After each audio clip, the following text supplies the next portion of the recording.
3, 2.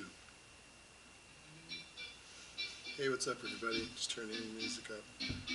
It's Clutching Off Good Ojai. Thanks for tuning in.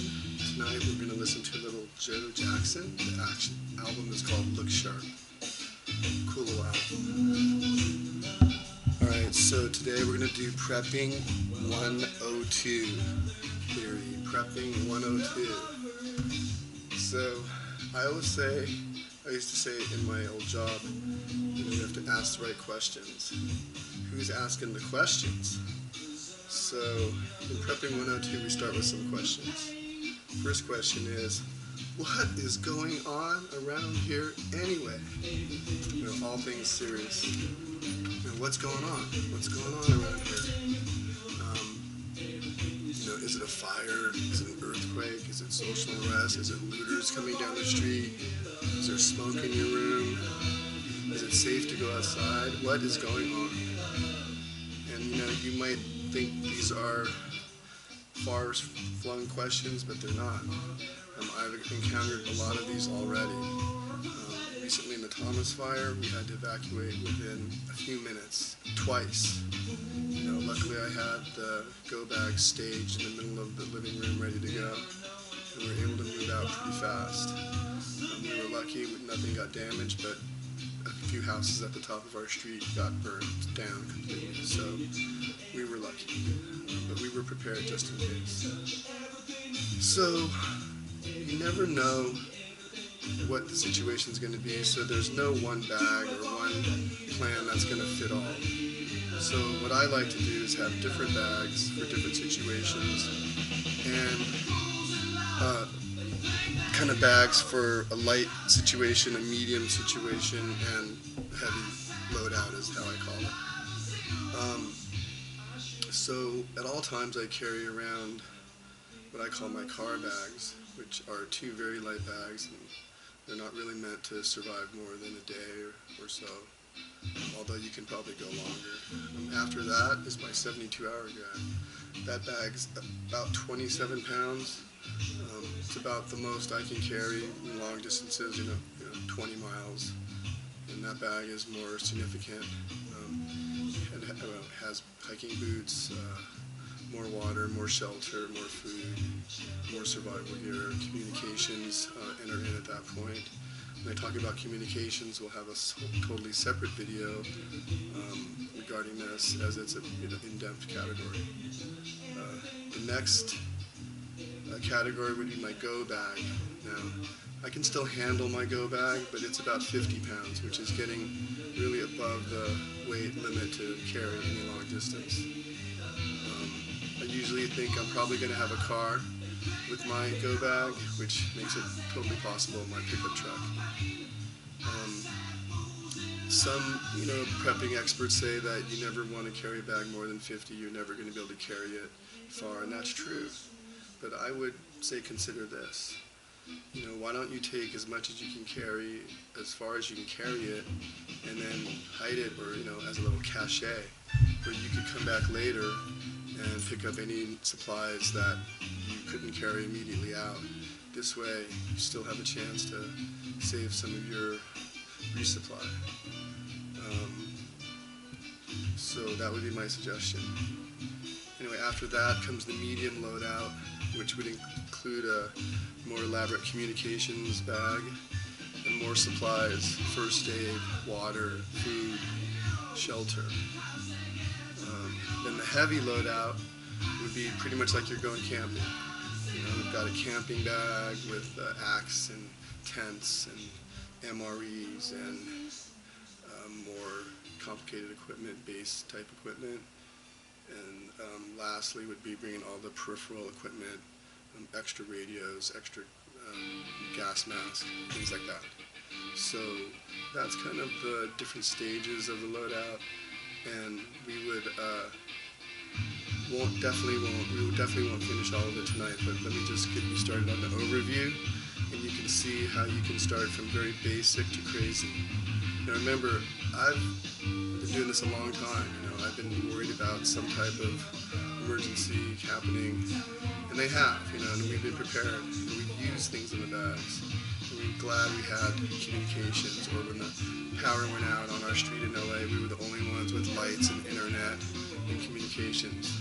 And people were wondering if the power was back on because they saw the lights in our house.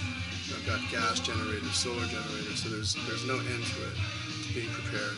But you can start very easily with your car bag and your 72-hour bag.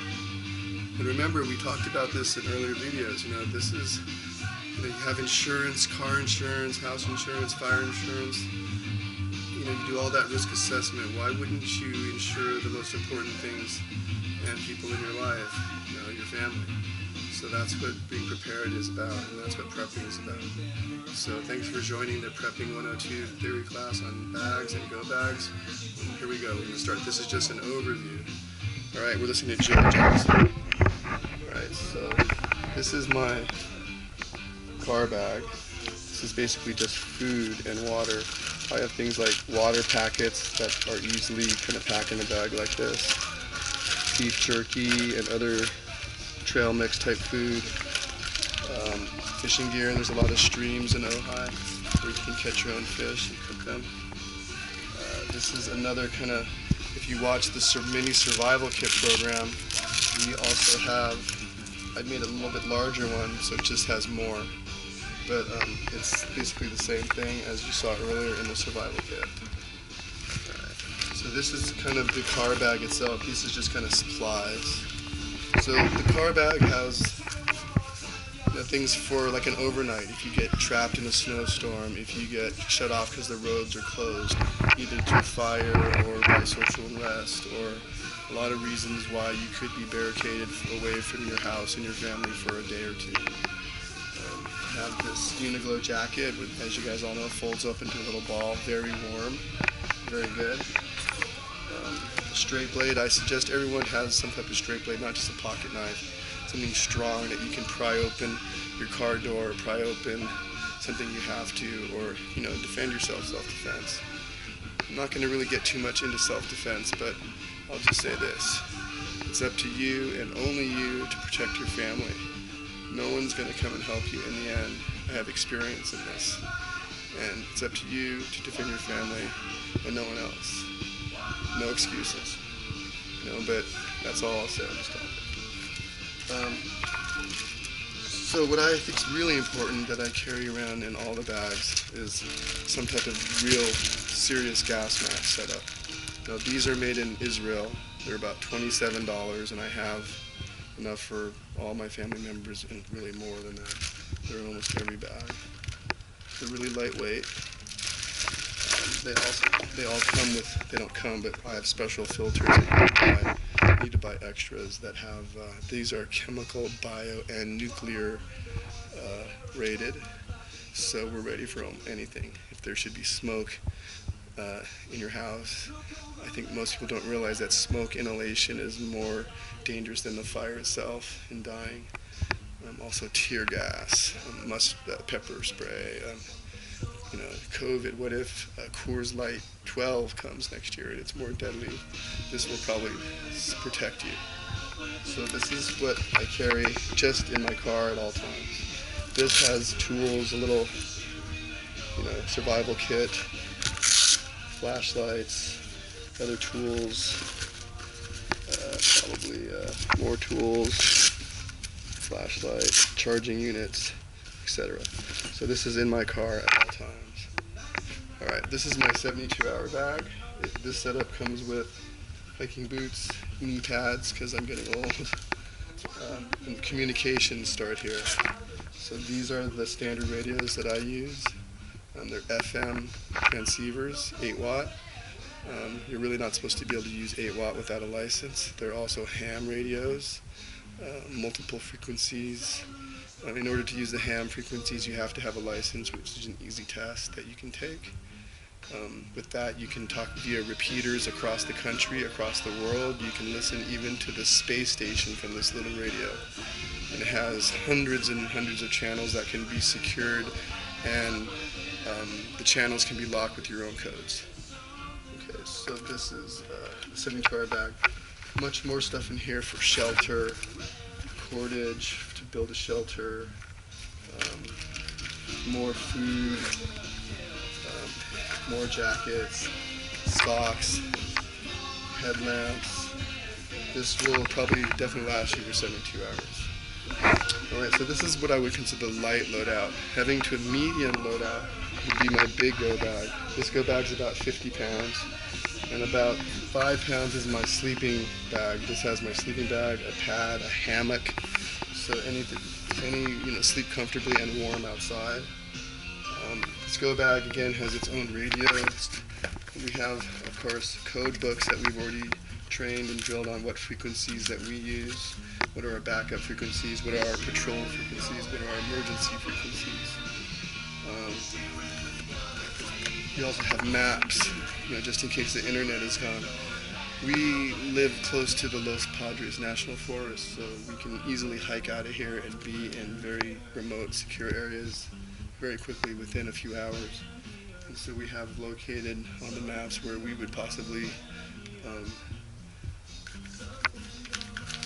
rendezvous. So in here there's more stuff like socks and kind of beanies, more heavy duty flashlights, saws, tent, more security, checks. I do know how to use them. Whoa. Bruce Lee was my hero. Alright. More food. These are my packs. This is my nephew's pack. It has a solar capability power built in. It's a full go bag at around 25 pounds. He's taller than me now, 6 feet.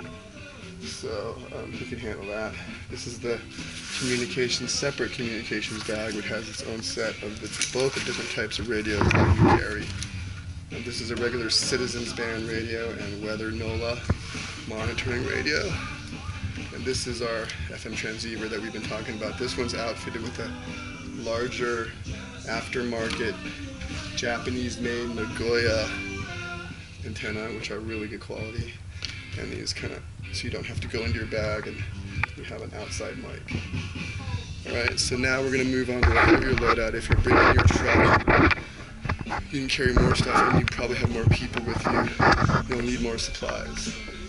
So here I have more food. These food packets last 25 years with self-contained water packets to get them going, extra water. So this is a ton of food, more first aid, probably more water, yep, and a radio, a flashlight, duct tape.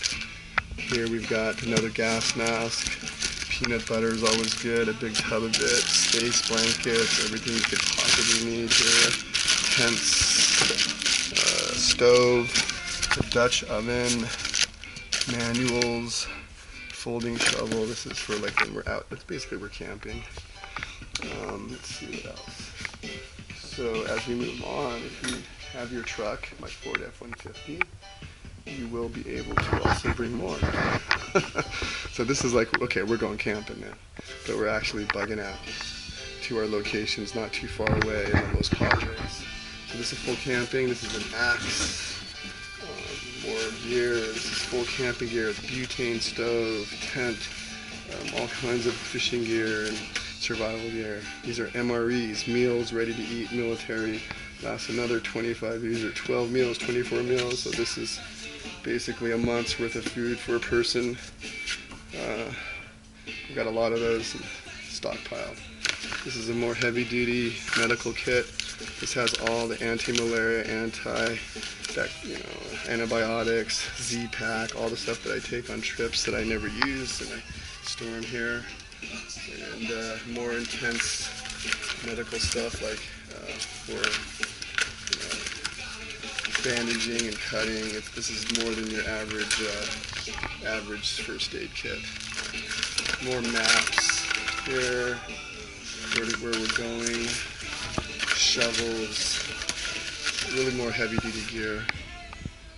This is more gas masks, I think 6 more sets with filters.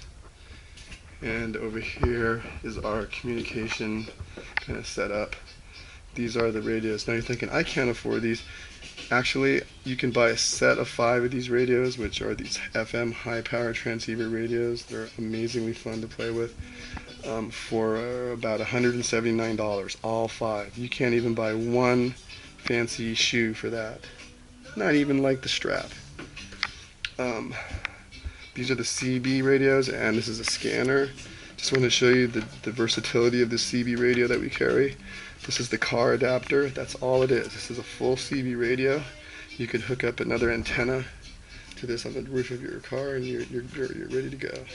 Or take it with you mobile by adding battery packs. You can charge it AC, USB. Very versatile.